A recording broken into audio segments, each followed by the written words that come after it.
Ya estamos de regreso aquí en DNews, la primera señal de noticias de Latinoamérica, y vamos a trasladarnos al hemisferio norte. Vamos a hablar de Estados Unidos, porque la lucha por suceder al republicano Kevin McCarthy como líder de la Cámara Baja se abrió con aliados del expresidente Donald Trump, como Jim Jordan. El presidente del Comité Judicial de ese hemiciclo se postuló oficialmente al cargo, alegando que el país está en una encrucijada y que los republicanos deben unirse para cumplir su promesa a los estadounidenses. Jordan tiene ya el apoyo del polémico Matt Gaetz, el legislador responsable de la destitución el pasado martes de McCarthy, al presentar una moción en su contra que fue aprobada por 216 votos a favor y 210 en contra, haciendo historia al revocar por primera vez en ese país a un líder de la Cámara Baja. De momento, la presidencia la ocupa de manera interina Patrick McHenry, designado por McCarthy para ese fin, tal y como lo establecen las normativas de la Cámara de Representantes. El congresista de Carolina del Norte es conocido por haber sido uno de los principales negociadores conservadores del aumento del techo de la deuda nacional. Vamos a hablar de lo que está pasando en Estados Unidos, que está bastante más polémico del ordenado que hemos sido nosotros para contar la noticia, la verdad. Con Hillary Gillan Carroll, que es doctora especialista en relaciones internacionales. Profesora, ¿cómo se encuentra? Muy buenos días. Hola, buenos días. Muchas gracias por este contacto para hablar de lo que está pasando en la Cámara de Representantes, más allá de los hechos puntuales de quién se está postulando, de quién está interinamente. Hablamos de que por primera vez se produce esto de que se destituya al speaker, ¿no es cierto?, de la Cámara de Representantes, y se ha hecho tras la moción inicial del ala más radical de los republicanos. Hay quienes dicen que no es la democracia la que está tensionada en Estados Unidos, sino que es el Partido Republicano el que está quebrado. ¿Cómo nos podemos explicar lo que está sucediendo hoy en la política estadounidense? Sí, bueno, yo creo que sin duda tiene que ver con Trump, ¿no? O sea, eso es como la clave para entender todo esto. Hay que considerar que en primera instancia McCarthy también no tenía como un apoyo muy claro. O sea, de hecho, cuando fue elegido vocero en enero, hubo como 15 rondas como para elegirlo.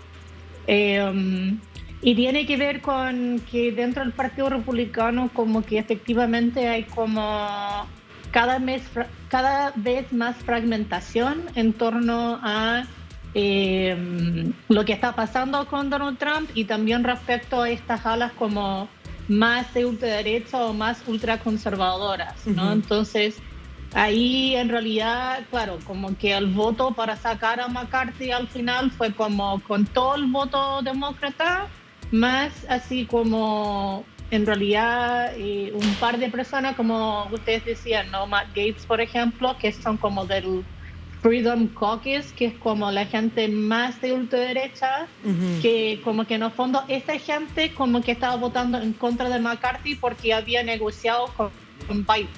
Entonces, claro, en el fondo como que tiene que ver con eso, donde el Partido Republicano tiene una mayoría dentro de la Cámara Baja, pero es bastante pequeña, y donde efectivamente también hay mucha fragmentación dentro del mismo partido. Por eso cayó al final. Claro, de hecho, parte de la negociación que se estableció el fin de semana pasado, ¿no es cierto?, para darle continuidad al gobierno ante la ausencia de la aprobación del presupuesto. Estamos hablando de que el gobierno federal pueda pagar sueldos y continúen una serie de instituciones funcionando. Fue parte del acuerdo, de hecho, con el anterior speaker, el que acaba de salir destituido, lo que finalmente causó la molestia total de esta ala radical que, como usted señalaba al principio, tampoco quería darle el triunfo, y que para darle el triunfo negoció, entre otras cosas, que pudieran bajar el quórum necesario para poder llamar a esta moción de destitución, lo que finalmente terminó jugándole en contra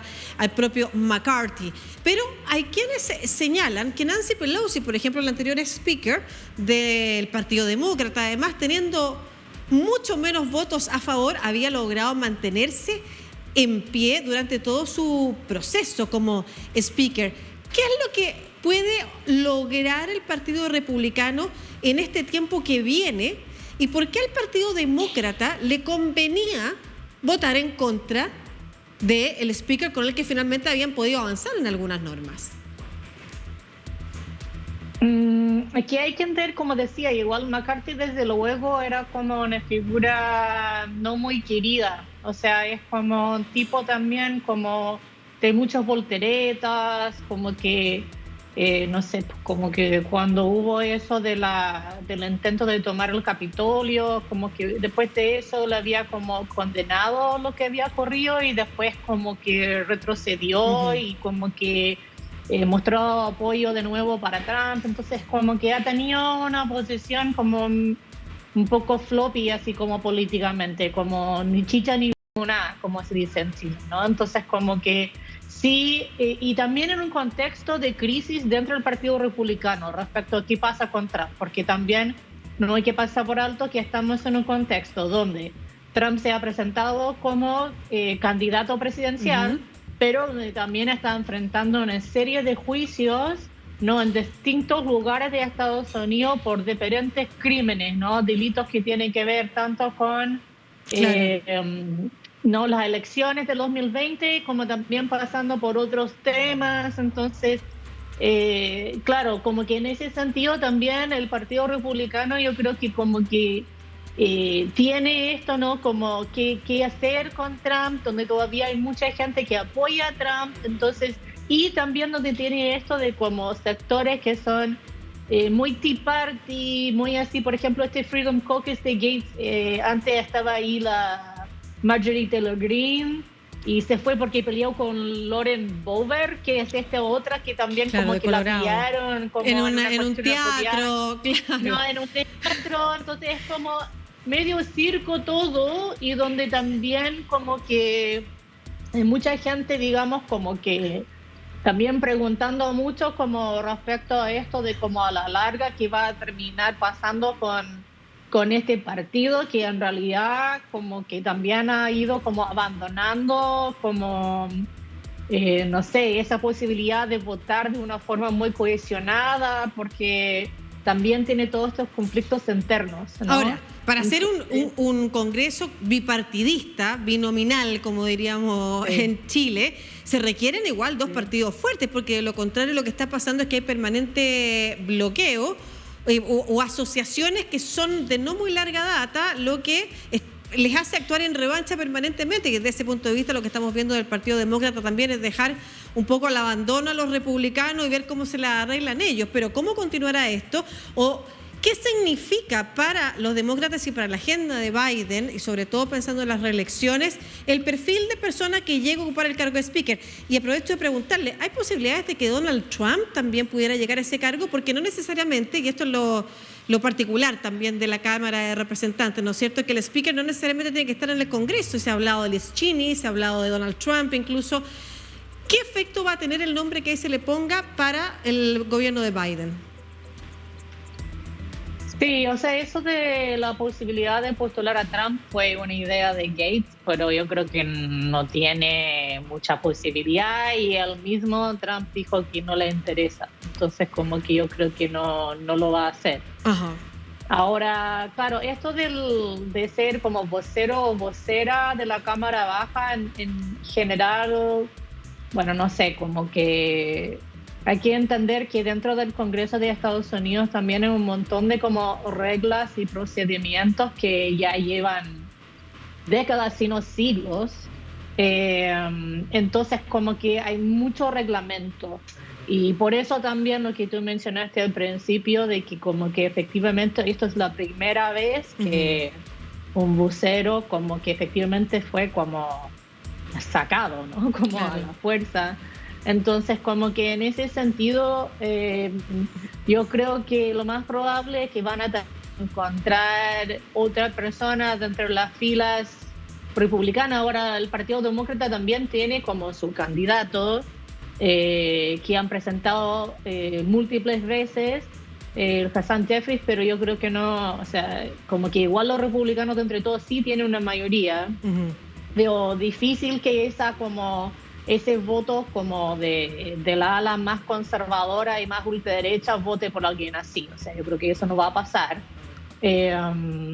Entonces, claro, básicamente se trata de eso, de cómo el Partido Republicano encuentre a alguien como idóneo, Claro, o que idónea logre... como para justamente enfrentar esta fragmentación dentro del partido. Pero claro, el Partido Demócrata como que en realidad no quiere hacer mucho porque están mirando cómo se masacren entre ellos y en un contexto, digamos, de una votación que viene y igual les favorece. O sea, el Partido Republicano se ve mal y de hecho, digamos, casi todas las personas más progresistas, qué sé yo, Alexandria Ocasio-Cortez, por ejemplo, como que ha estado criticando constantemente en redes sociales, ¿no? Efectivamente, como crisis. Claro. Y entonces yo creo que en ese sentido es como algo que el mismo Partido Republicano va a tener que solucionar. Claro que sí. Y bueno, y veremos cómo lo soluciona. Además, porque entre medios se están levantando acusaciones contra Matt Gaetz también, las ganas de expulsarlo del partido. Veremos de qué forma, como yo decía, es fundamental para una democracia como la estadounidense, que ambos partidos funcionen bien, aunque pierdan las elecciones. Eso es relevante también, sino lo que estamos viendo estos últimos años en la política norteamericana, que significa incluso la interrupción del funcionamiento del gobierno federal. Bueno, cada vez está generando más tensiones dentro de esa democracia. Que esté muy bien, profesora Hilary Giner Carroll, doctora en Historia, además experta en Relaciones Internacionales. Muchas gracias por esta conversación. Que esté muy bien. Ok, chao, que estés bien. Chao, gracias.